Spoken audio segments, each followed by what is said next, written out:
The Roses and Thorns of Marriage, Part 1. In a small village nestled between rolling hills and fragrant meadows, there lived a young girl named Aisha. Her laughter was as bright as the morning sun, and her innocence a pristine bloom untouched by the harshness of life. Aisha grew up in a loving family, surrounded by the warmth of her parents and the companionship of her siblings. From a tender age, Aisha dreamed of her wedding day, envisioning a life filled with love and joy, much like the fairy tales her mother narrated on starry nights. When she turned 16, the time came for her to marry. Her parents arranged a match with a young man named Rahim from a neighboring village. Rahim came from a respected family and seemed kind and gentle during their brief meetings. The wedding was a grand affair, with the whole village celebrating. Aisha looked radiant in her bridal attire, her eyes sparkling with dreams of a happy future.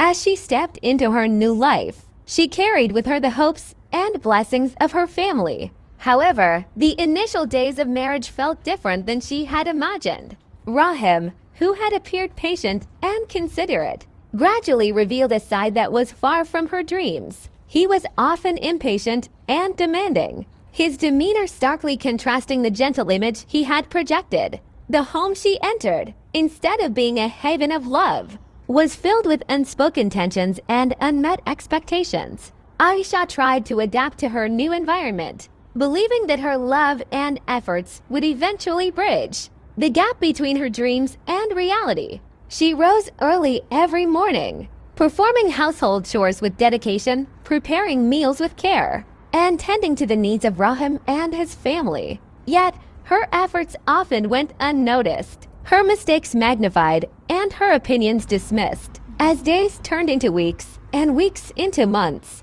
Aisha felt the weight of her disillusionment grow heavier. The sparkle in her eyes began to fade, replaced by a quiet resignation.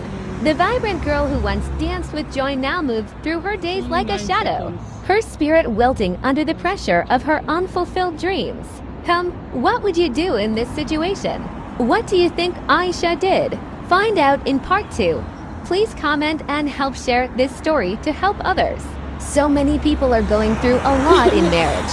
Thanks once again, Coach Glory, glorious marital bliss.